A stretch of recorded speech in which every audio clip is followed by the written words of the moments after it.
Good day everyone, I am Miss Angelica Cortez Bustamante, a student in Master of Arts in Early Childhood Education at Negros Oriental State University. Today, we will talk about the MAECE 501 Current Research and Trends in Early Childhood Education, which is under Chapter 4, Writing Strategies and Ethical Considerations in Writing Research, which is Readability of the Manuscript.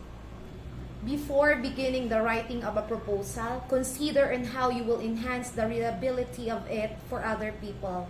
The Publication Manual of the American Psychological Association, or APA 2010, it discusses an orderly presentation by showing the relationships between ideas and through the use of transitional words. The following was discussed by the APA 2010 on how to show relationships between ideas and through the use of transitional words. First, use consistent terms throughout the proposal. So use the same term for each variable in a quantitative study and the same central phenomenon in a qualitative study. Refrain from using synonyms for these terms, a problem that causes the reader to work at understanding the meaning of ideas and to monitor subtle shifts in meaning. When terms shift, ever so slightly, it throws the reader off and causes them to question your ideas. The second one is to consider how narrative thoughts of different types guide a reader. According to Tarshis 1982, advanced the idea that writers should have in mind the purpose of different sizes and purposes for segments of text. He said there were 4 types. The first type is umbrella thoughts, the general or core ideas one is trying to get across. Beginning researchers seem to struggle most with umbrella and attention thoughts. A proposal may include too many umbrella ideas with a content not sufficiently detailed to support large ideas. This might occur in a literature review in which the researcher needs to provide fewer small sections and more larger sections that tie together large bodies of literature. A clear mark of this problem is a continual shift of ideas from one major idea to another in a manuscript. The second type is that the big thoughts in writing, specific ideas or images that fall within the realm of umbrella thoughts and serve to reinforce, clarify, or elaborate upon the umbrella thoughts. The third type is that little thoughts, ideas, or images whose chief function is to reinforce big thoughts. And the last but not the least type is that the attention or interest thoughts. When we say attention or interest thoughts, it talks about the ideas whose purposes are to keep the reader on track, organize ideas, and keep an individual's attention. Attention thoughts, by the way, is that those that provide organizational statements to guide the reader are also needed. Readers need road signs to guide them from one major idea to another. Major road signs in research, such as purpose statements and research questions and hypotheses. An organizing paragraph is often useful at the beginning and end of the literature review. Readers need to see the overall organization of the ideas through introductory paragraphs and to be told the most salient points they should remember in a summary.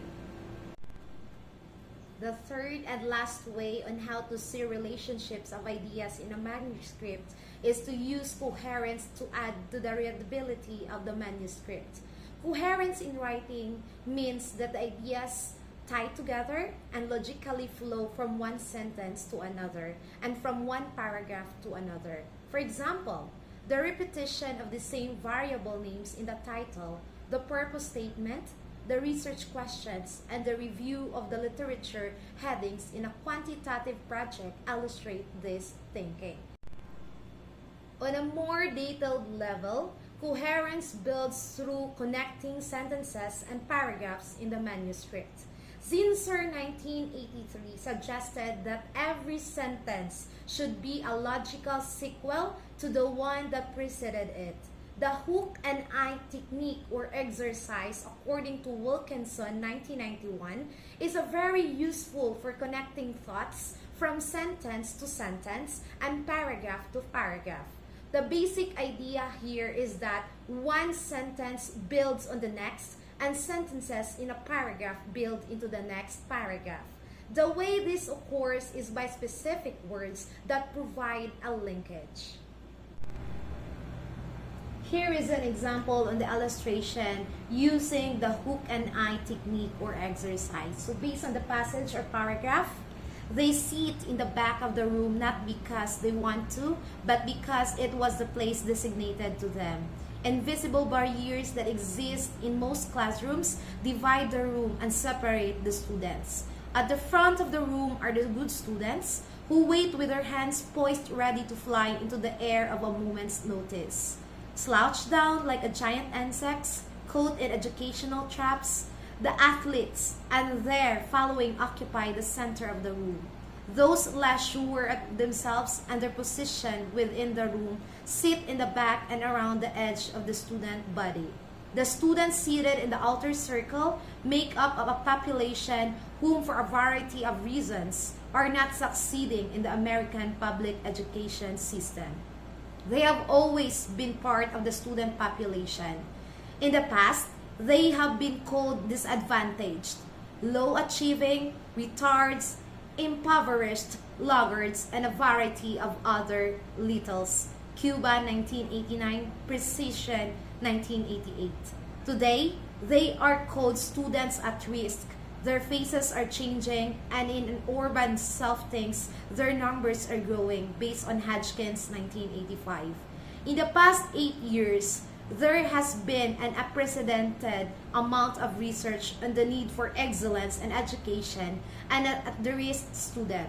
In 1983, the government released a document entitled A Nation at Risk that identified problems within the American educational system and called for major reform. Much of the early reform focused on more vigorous courses of study and higher standard student achievement, Barber 1987. So based on the passage or research, guys, this serves as a coherent in building the connecting sentences and paragraphs in the manuscript. So based on the passage, the sentences was built into the other sentence and paragraph by other paragraph. So to continue, much of the early research focused on identifying characteristics of at-risk student that is based on OERI 1987, Barber and McLecan 1987, Han 1987, Rumberger 1987, while others in educational research called for reform and developed programs for at-risk students. Studies and research on this topic have included experts within the field of education, business and industry, as well as many government agencies. Although progress has been made in identifying characteristics of the at-risk students and in developing programs to meet their needs, the essence of the at-risk issue continues to plague the American school system. Some educators feel that we do not need further research that call for a stronger network between business and education. That is according to the Blois 1989 and Mann 1987. Still, others call for total restructuring of our education system. OERI 1987, Gainier 1987, Levin 1988, and McHugh 1988. After all the research and studies by the experts, we still have students hanging on the fringe of education. The uniqueness of this study will shift the focus from causes and curriculum to the students.